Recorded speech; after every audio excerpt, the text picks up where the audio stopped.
Praise God, mapagpalang araw po muli si Jennifer galing sa Mindoro at nais ko po muli na magbasa tayo ng salita ng Panginoon. Amen. Bago po yan, manalangin muna tayo. Magbanal at makapangyarihan. Maraming salamat po Panginoon sa araw na ito, sa oras na ito, Panginoong Diyos, na muli Panginoon ay pinagkatiwala mo sa amin ang aming mga buhay. Maraming salamat po Ama sa pag-ibig at katapatan mo. Salamat po Panginoong Jesus sapagkat tunay nga po Panginoon ang natapos mong gawain sa krus ng Kalbaryo ay binigay sa amin ang tagumpay. Mula sa kagalingan, mula sa kapatawaran ng aming mga kasalanan, Panginoon, ito ay pinagkaloob mo sa amin. Maraming salamat po Ama at sa oras na ito Panginoon bilang isang iglesia mo. Nawa Panginoon, tulungan mo kami na maunawaan namin ang iyong salita. Nawa Panginoon ay dumating ito sa aming mga puso na tulad ng isang espada na merong magkabilang talim. Upang maunawaan namin may sa pamuhay ang mensaheng ibinibigay mo sa oras na ito. Amen. Praise God. Hallelujah. Sa ngalan ng Ama, ng Anak at ng Espiritu Santo. Amen. Praise the Lord. So magmumula po ang ating babasahin sa Pahayag 2:17. Praise God. Dito po. Sabi niya po, isulat mo ito para sa anghel na nagbabantay sa iglesia ng Pergamum. Ito ang mensahe ng may hawak ng matalas na espada na dalawa ang talim. At tira kayo sa lugar na hawak ni Satanas ay nananatili pa rin kayong tapat sa akin sapagkat hindi kayo tumalikod sa pananampalataya ninyo. Amen. Sa akin, kahit noong patayin si Antipas na tapat kong saksi, riyan sa lugar na iyan na tinitirhan ni Satanas. Ngunit ito ang ayaw ko sa inyo. May ilan sa inyo na sumusunod sa mga aral ni Balaam. Si Balaam ang nagturo kay Balak kung paano udyukan ang mga Israelita na magkasala sa pamamagitan ng pagkain ng mga inihandog sa Diyos-Diyosan at sa pamamagitan ng paggawa ng sexual na imoralidad. At may ilan din sa inyo na sumusunod sa mga aral ng mga Nicolaita.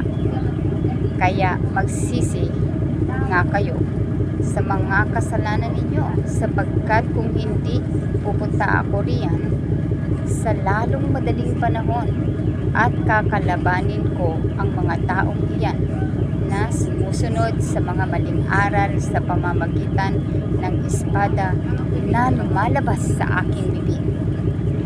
Kayong mga nakikinig, pag-isipan ninyong mabuti ang sinasabi ng banal na Espiritu sa mga iglesia. Ang magtatagumpay ay bibigyan ko ng pagkain na inilaan ko sa langit. Bibigyan ko rin ang bawat isa sa kanila ng puting bato na may nakasulat na buong pangalan na walang ibang makakaalam kundi ang tumatanggap nito. Amen. Praise God. So dito makikita po natin na sa isang iglesia, sa isang simbahan, ang pamunuan po, mga namumuno sa simbahan ito, ang siyang tinutukoy niya rito na siya ay nagbibigay ng tinutolerate niya po yung mga tao na sumasamba sa Diyos-Diyosan, yung mga tao na nangangalo niya, nakikiapid, at ang mga tao na tinuruan ni Balaam na magkasala. Amen. So kailangan po nating mag-ingat bilang isang pastor, leaders, elder ng isang simbahan. Huwag po nating hayaan na ang mga nangangalunya, ang mga sumasamba sa Diyos-Diyosan, ang mga nakikiapid, ang mga nagkakasala, or rather, ang mga hindi po nagkakasala kasi iba yung nahuhulog sa pagkakasala kaysa dun sa namumuhay sa kasalanan. Ang sabi po sa Roma, ang namumuhay sa kasalanan ay humahantong sa kamatayan. Pero ang nahuhulog sa kasalanan at tumatalikod sa kanya at humaharap o humihingi ng tawad sa Panginoon ay patatawarin niya ng lubos. Nilinisin niya na tulad ng isang niebe, isang puting-puting tupa ang kasuotan nito. Amen? So, kailangan po, huwag tayong mag-tolerate sa mga tao na alam natin na namumuhay sa kasalanan. Praise God. Hallelujah. Kaya po, ang aking panawagan bilang isang pastor, elders, or leader ng isang simbahan, kung nalalaman mo po na ang iyong miyembro ay namumuhay sa pagkakasala, kailangan po, ito ay ating tulungan, disiplinahin. Huwag po nating itolerate. Amen? Kasi sabi niya po rito, dahil sa ito-tolerate natin sila, ang sabi po ng Panginoon, Hallelujah.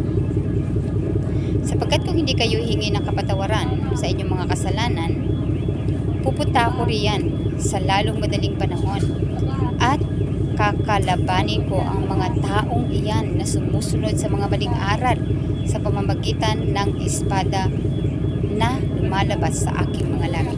Ang espada po na tinutukoy doon ay ang salita ng Panginoon, which is ang Biblia. Amen? So ngayon po, andito na ang Panginoon. Nauusap na siya ngayon. Kapag hindi pa po kayo nakinig, ang Panginoon po ang haharap sa inyo. Ang Panginoon po ay mauwain at mahabagin. Kaya hinahayaan niya na mas manatili pa rin tayo sa kabila ng mga kasalanan natin. Nananawagan pa rin siya ng paulit-ulit na tayo magbalik loob sa Kanya. Ganun pa man, kailangan po natin na magbalik loob. Amen? Kasi kung hindi po, ang sabi niya, darating po siya nang hindi natin inaasahan. So, ibig sabihin, haharapin niya po tayo ng mga namumuhay sa pagkakasala. Hindi po ang nahuhulog sa pagkakasala, ha? Ikan mo yun, ang namumuhay sa pagkakasala. Lalong higit daw po yung mga nagpapabaya sa mga iyon. Nakikita mo na namumuhay sila sa pagkakasala. Merong otoridad na ibinigay sa iyo ang Panginoon para supilin sila. Pero hinahayaan mo pa. Mas malaki po ang pananagutan mo sa Panginoon kaysa sa kanila. Kaya kung ako po sa inyo, hingi tayo ng kapatawaran sa Panginoon. Disiplinahin natin sila, turuan natin sila. Sabi nga po niya, ang kanyang minamahal ay dinidisiplina niya at tinatama. Amen? Praise God. So, nais lang po ng Panginoon sa atin na tayo ay magmahal sa ating mga nasasakupan. Amen? Praise God. Hallelujah. Dito na sa kanyang sinabi ang mga tao na namumuhay sa kasalanan, sa mga tinawag na malalim na katuruan ni Satanas, yung pong mga sa manggagamot, manghuhula, ano pa ba yan? Mangkukulam, yan po mga yan. Pupunta po sila ng simbahan kung gano'n, kasi tinukoy dito. Kasi pinakapasok sila ng simbahan. Bakit? Kasi hindi naman po ipagpunta natin ng simbahan na nagliligtas sa atin kung di yung relasyon natin sa Panginoon. Amen? Praise God. Kaya yun po, muli, ang panawagan ng Panginoon dito ay magbalik loob tayo. Praise God. Hallelujah. Ikaw po na may otoridad over them, correct them. Discipline them. Huwag po patakot na disiplinahin sa ang mga tao na inaakala mong nangangalunya. Nangangalunya at saka hallelujah, nakikiapid. Kasi yun po ay kasalanan sa harapan ng Panginoon. Kasalanan din naman yung sa harapan ng tao, lalong higit sa Panginoon po. Amen? Praise God. Hallelujah. So yun po sa ngayon, ikaw na nasa iglesia ng Tiatira ay tinatawagan ng Panginoon. Ikaw na nasa simbahan kung saan ang iyong pamunuan, ang iyong pinamumunuan ay merong mga taong namumuhay sa kasalanan. Gising! Tinatawag ka na ngayon ng Panginoon. Amen? Praise God. Hallelujah. Mangbanat makapangyarihan. Maraming salamat po, Panginoon, sa araw na ito. Salamat po, Ama, sa pag-ibig at katapatan mo. Nawa nga po, Panginoong Diyos, bigyan mo kami ng kalakasan, dagdagan mo pang aming pananampalataya sa iyo, Panginoon, at ang takot namin sa iyo, O Diyos. At makapangyarihan sa lahat upang tuluyan nga po, Panginoon, magkaroon kami ng lakas ng loob na sila ay disiplinahin, sila ay turuan, sila ay akayin sa tamang daanan na itinuro mo, Panginoon. Sabi mo nga sa iyong salita, Panginoong Diyos, hallelujah, Lord. Maraming salamat po. Praise God. Sabi po, Panginoon, sa unang Korinto 6:9, o hindi ba ninyo nalalaman na ang mga liko ay hindi nagsisipagmana sa kaharian ng Diyos? Huwag kayong magpadaya kahit ang mga pakikiapid, ni ang pananamba sa Diyos-Diyosan, ni ang mga nangangalunya, ni ang mga nambababae, ni ang mga makiapid sa kapwa lalaki or kapwa babae. Then, ni ang mga nagnanakaw, ni ang mga sasakib, ni ang mga nangaglalasing, ni ang mga mapagtunghayaw, ni ang mga manglulupig ay hindi nangangamana ng kaharian ng Diyos. Amen. Maawa po tayo at mahabag sa kanila. Huwag po nating hayaan na linlangin sila ng kasinungalingan na kapag sila pumupunta ng simbahan, kahit na nga sila namumuhay sa kasalanan, sila maliligtas. Hindi po. Maawa po tayo sa kanila. Sabihin po natin sa kanila kung ano ang sinabi sa Biblia. Ayaw po yan ng Panginoon. Hindi po yan tinatanggap ng Panginoon sa kaharian sa langit. Kaya kailangan po sabihin natin sa kanila. Supilin natin sila kung kinakailangan. Disiplinahin po natin sila. Amen. Hallelujah. Kasi kung hindi po, mas lalong higit ang ating pananagutan sa harapan ng Panginoon. May pananagutan sila, pero mas lalo pong pananagutan. Ang mas mataas ang pananagutan mo sa kanila. Amen. Hallelujah. Praise God. Kaya yun po, ang panawagan ng Panginoon, huwag natin silang hayaan. Pagsabihan po natin sila. Ulit-ulit nating sabihin sa kanila na hindi karapat dapat sa Panginoon ng pagiging tomboy, bakla, nakikiapit, nangangalunya, ang mga nagiinom, ang mga sakim, ang mga matungayaw, ang mga manlulupig, ang mga hallelujah, nangangalunya at sumasamba sa Diyos-Diyosan. Amen? Praise God! Hallelujah! Amang banal pa kapangyarihan, maraming salamat po Panginoong Diyos sa araw na ito. Salamat po Panginoon sa iyong salita.